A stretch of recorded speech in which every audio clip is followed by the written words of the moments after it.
Монгол улсын төсөв Монгол хүний амьдралын чанарыг сайжруулж дээшлүүлэхэд чиглэх ёстой. Манай засгийн газар хүний хөгжлийг одоо хамгийн том мега төслөө гэж зарласан ерөнхий сайд. Хүний хөгжлийн үндэс суурь нь өөрөө эрүүл мэнд боловсролын асуудал. Тэгээд төсөв тавигдсан зарлууд дээр харахад энэ чиглэлээр бас хэдэн зүйлийг тодруулах юм шаардлага байгаад байна. Нэгдүгээрт эрүүл мэндийн даатгалын сан өнгөрсөн жилийн төсөв хэлцэж байхад ч бас асууж байсан. Энэ үр төлбөрөөс хизээ гарч хэвийн үйл ажиллагаа явуулдаг болох вэ?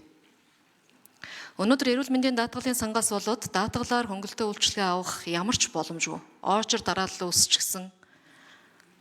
Маш олон шат амжилга дамждаг болчихсон. Хувийн эмнэлгүүд бараадсан ийм л нөхцөл байдалтай байна.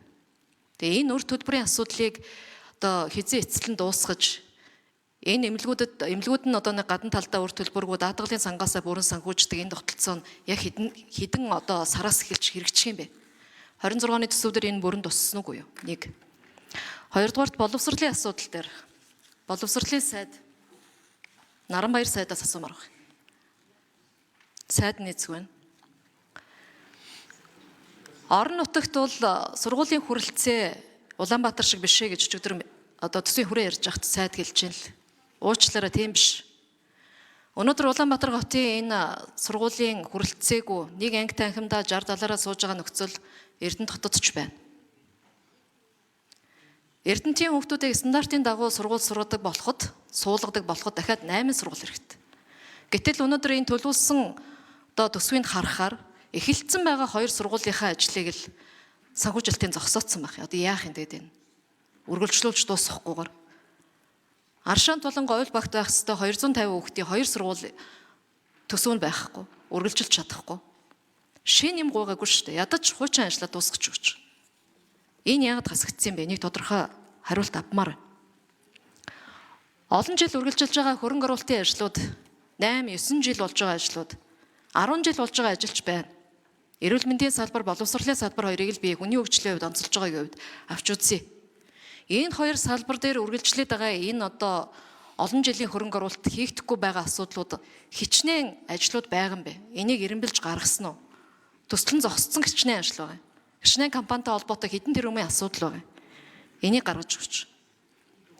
За мөн төрийн албан агчийн 36 сарын тэтгэмжийг он дамжуулна гэдэг ийм томьёол орж ирсэн. Энэ хүнийхэн тоог он дамжуулах гэдэг нь үү?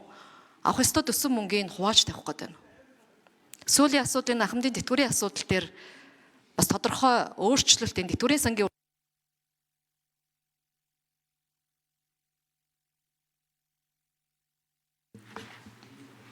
За эхлээд хэн хариулах вэ? Боловсролын сайд байхгүй байна. За эрүүл мэндийн сайд эхлээд хариулъя. Боловсролын сайдад дуудмаар нь бямцгц цаатаа. Чин боловсролын асуудал хамгийн халуун сэдв болоод гишүүн болгон бараг асуух байх. За эрүүл мэндийн сайд, чин бүрэн сайд. Надаас асуусан юм. За эрүүл мэндийн даатгалын асуудал бол ноцтой байна. Тусламж үйлчилгээ жигд хүртээмжтэй байж чадахгүй байна. Тэр ч утгаараа өчигдөр засгийн газар нөхцөл байдлын танилцуулгыг хийсэн. Тухайлах юм бол байгаа төсөв нь өөрөө хязгаарлагдмал тэгсэн хэдий ч ялгуурлан байдлаар санхүүжилтийг шилжүүлдэг байдал нь илэрсэн. За ийм учраас энэ байдалтай холбоотойгоор засгийн газрын тэргуунд бас хэлсэн. Энэ одоо ерөнхий газрын даргыг солих асуудлыг танилцуулсан. За энэ асуудлаар одоо засгийн газар сонсоод тэгээд энэ асуудлаа шийдэх эрхийн шилжүүлсэн байгаа. Тэгэхээр одоо бид сонсголын үйл ажиллагаа эхэлнэ. За дараа нь одоо сонгон шалгуулалт зарланаа. Тэгэхээр байгаа төсвөө ижил тэгш хамгийн их шаардлагатай байгаа улсууд нь санхүүжилтийг хийхгүй бол ялгууртай ханддаг. Аль болохоор л одоо боломжтой газрууд нь санхүүжилтийн 100% өгчхөөд хамгийн их ачаал үүрдэг эмнэлгүүд нь болохоор санхүүжилт нь очтгүй бөөн өр үүсдэг. Энэ байдал ч гэсэн одоо орон нутгуудад бүх аймагуудад тохиолж байгаа явдал. Тийм учраас энэ нөхцөл байдлыг одоо арилгахаар бид үнэхээр одоо сэтгэлтэй хүн тавихгүй бол бас болохгүй байна. Одоо мөнгө сайхан сайд бол 25 оны эхний улиралд 316 тэрбум төгрөгийг асаад өгсөн шүү дээ. Ямар ч өргөө болгоод өгсөн. Тэгтэл одоо дахиад 148 тэрбум төгрөгийн өр үүсчихсэн. Тэгээ ахаад цаана ахаад ахаад 130 40 тэрбум төгрөгийн үр үүснэ гэж байж байгаа байхгүй юу? Энэ болохгүй. Ийм одоо замраагүй байдлаар ингээд үр үүсгээд тэгээд энэ засгийн газар төлждгийг гэдэг ийм байдлаар хандж байгаа хандлага нь өөрөө асар буруу байгаа. Тийм учраас байгаа мөнгөө зөв зарцуулдаг сэтгэл дутаад байна гэж дүгнсэн.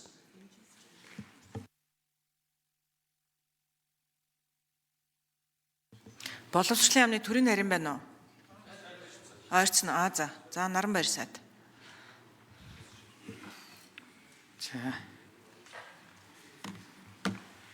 За баярлалаа.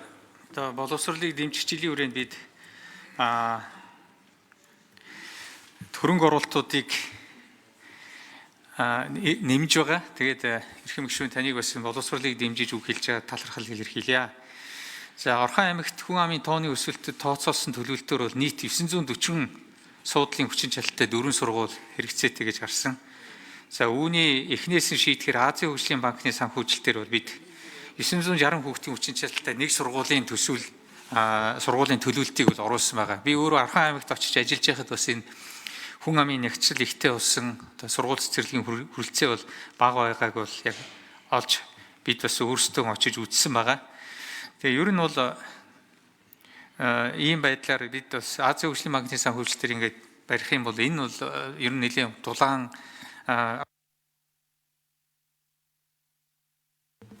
За Наранбаяр сайдд нэмж микрофон өгье. За ингээд ингэх юм бол энэ сургууль маань өөрөө бас пассив технологи ашигласан бас хөгжлийн бэрхшээлтэй хүүхдэд зориулсан тэгшүүртэмжтэй юм орчиг бүрдүүлсэн сургуулиуд баригданаа.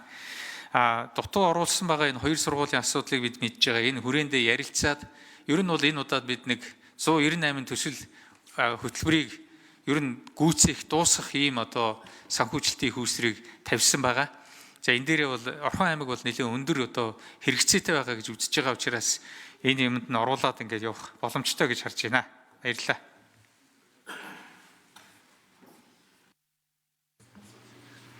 За бусад асуудлууд дээр.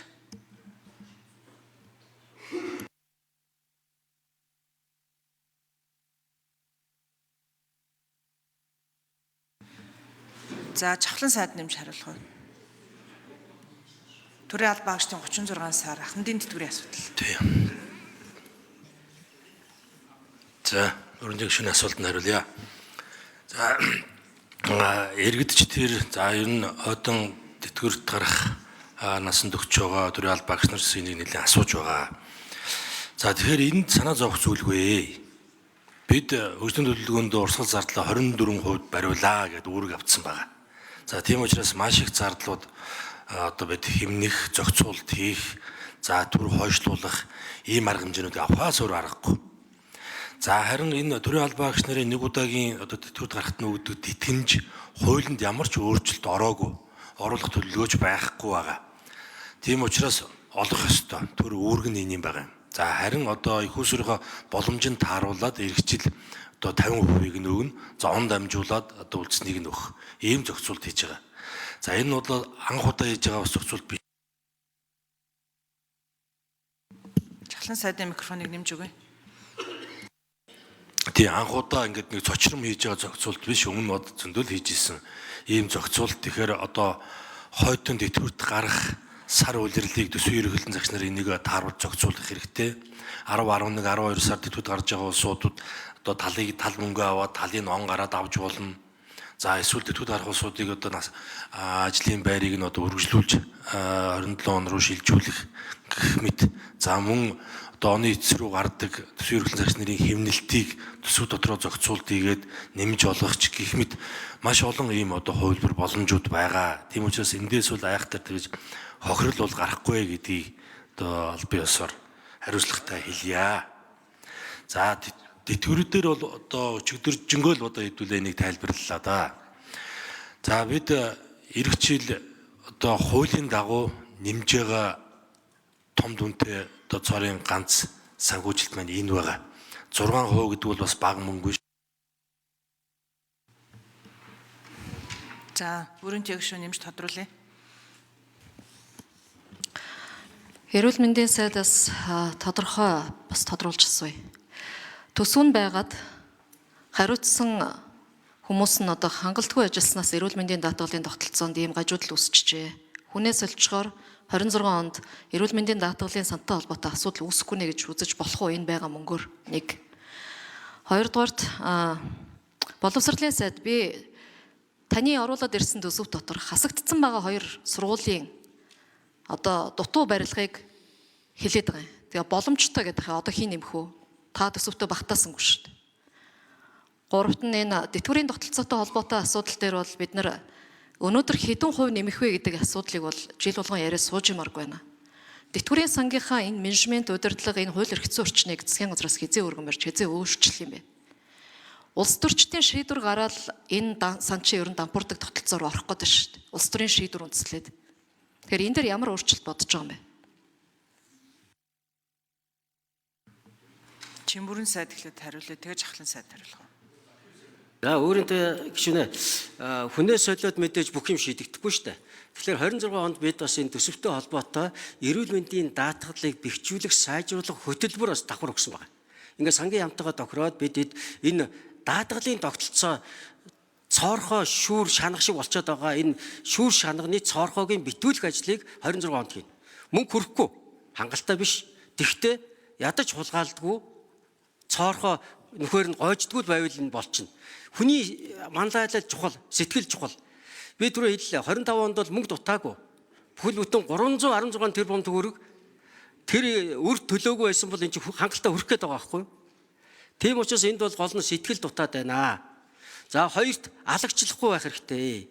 Энэ жоо хиймэл оюун ухаан оруулах, нэхэмжлэгийг хүн хоорондоо харьцдаг биш, хиймэл оюун ухаан, захим системээр харьцдаг баймаар биш үү? Авилгалын тогтолцоог байхгүй болгоё. За чахлан сайд хариулъя. Тэгээд наран барь сайд. За Чимбүрэн сайд хоёулаа нэг өмнөний хэлье. Энэ эрхчлэлийн төсвөр энэ эрүүл мэндийн даатгалын сангийн энэ өр төлбөр үүсэж байгаа асуудал цэцлэгдэхгүй, амжихгүй. Менежмент нь дутаад байна уу, мөнгө нь дутаад байна уу? 2025 оны төсөвтөр жишээ нь энэ өр төлбөртэй асуудал нь ковидоос хойш энэ яваад байгааг дуусгаа гэдэг уг нь төсвийн хангалттай тавьсан байгаа юм. Гэтэл дахиад өр төлбөр үүснэ гэдэг. За сая Чимбүрэн сайд очиод шалгалт хийсэн хамгийн ихний шалгалтын дүнгээр л гэхэд энэ жилийн одоо зарцуултыг харахад хамгийн их масс ачаалтаа нөгөө улсын эмнэлгүүдийнхээ асуудлыг шийдэх биш. Нөгөө хувийн эмнэлгүүдийн асуудлыг бүгдийг шийдчихсэн байна. Тэгэхээр тэн сэтгэл дутаад байна уу, мөнгө дутаад байна уу? Энэ асуудлыг эхлээд зэгцлэх хэрэгтэй. Энэ менежментийг нь одоо сайжруулах ёстой. Сайн яг энэ Чимбүрэн сайдын хэлж байгаа шиг одоо тэр мөнгө хийгээд идэг нэг ёроолгүй сав шиг цаашаа асгараад байна. Эрүүл мэндийн даатгалын энэ сангийн тогтолцоо анх Чахлан сайд нэмж 1 минут. энэ гүйцэтгэл суурьс эрүүл мэндийн даатгалын сангийн тогтолцоо 21 онд анх эхлэхэд төсөв 1.2 байсан. Иргэжил 2.2 болж байгаа. 2 дахин нэмэгдсэн байна. За тусламж үйлчлэгээ 2 дахин нэмэгдсэн үү? За эрүүл мэндийн одоо энэ салбарын ангаа ухааны салбарын үр дүн за эрүүл мэндтэй холбоотой энэ асуудлууд 2 дахин сайжирсан уу?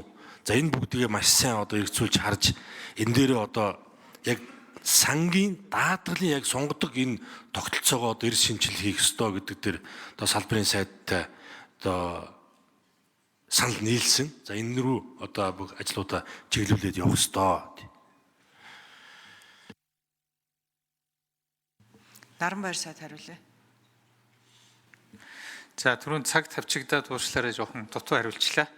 Тэгэхээр Орхон аймагт Аршаант яг Эрдэнэтийн Аршаант говьл гэдэг 2 баг дээр тус 2 сургууль нэг сургууль баригдаж байгаа. Тэгээ энэ 20 оноос хойш баригдаад одоо хүртэл орон нутг руу эрхэн шилжчихсэн, одоо хүртэл дуустдаггүй энэ барьж байгаа компаниуд нь ажлаа орхио явцсан гэсэн ийм ноцтой зүйлүүд бол гарсан. Гэхдээ бид үндэсний аудитын газарт 109 ийм төсөл арга хэмжээг явуулснаас 59 дээр нь дүгнэлт нь гараад түрээд ирсэн. Тэр нь бол дуусахаар одоо тусцсан. За энэ дүгнэлт дээр одоо энэ дүгнэлтний хугацаанд нь ороод ирвэл бид нар бол төсөвт нь тусгаад дуусгуулахаар ингээд ажиллаж болно. Тэгэхээр зэрэг энэ үндэсний аудитын газраас дүгнэлт гарахыг бол хүлээж байгаа ийм нөхцөл байдалтай байгаа. За 2024 онд Орхон аймгийн засаг даргад бол эрх шилжүүлсэн ийм нөхцөл байдалтай. Ер нь дуусахгүй бол энэ бол бүхий л одоо хүүхдүүд тохирч байна. өөрөөсөө орон нутаг өөрөө хохирч байгаа ийм л нөхцөл байдалтай байна. Баярлалаа. За өөрийн тэгш нэмж тодруулъя. Наранбаяр цайд аудитын дүгнэлтэнд гарцсан байхгүй. Гарцсан учраас би хэлээд байгаа шүү дээ. Гарцсан. Аудит дүгнэлтээ гаргаад магадлал ороод энэ барилгыг дуусгахад ямар хэмжээний мөнгө хэрэгтэй вэ гэдэг нь тодорхой болцсон асуудал. Нэг нь 2019 онд, нэг нь 2020 онд эхэлсэн хоёр ажил. Энэ ажлыг дуусгах асуудлыг та аудитын дүгнэлт гарчвал оруулнаад гэдэг. Одоо нэг нь таны багцад багтахгүй бол яаж орох юм? Аудитын дүгнэлт гарцсан гэдэг мэдээлэл нь ирсэн байна надад. 9 сарын 1-ээс хойш гарсан байвал тэгээд одоо яаж оруулах юм? Эсвэл таны багцаас зарчмын зөрүүтэй санал гарах боломжтой юм уу? Та болно гэдэг энийг нэг тодорхой болгоод өгч. Надад өнөөдрийн байдлаар ирсэн мэдээлэлээр аудитын дүгнэлт нь гарцсан байна. Чи сайдын багц юм байна. За жахлан сайд хариулъя.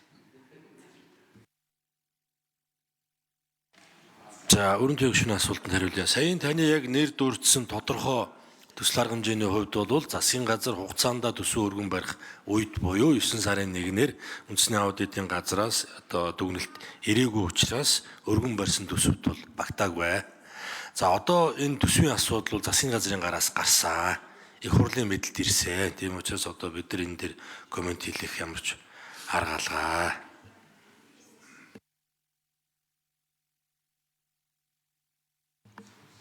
Улсын хурлын гишүүн Бадрахын найдлаа.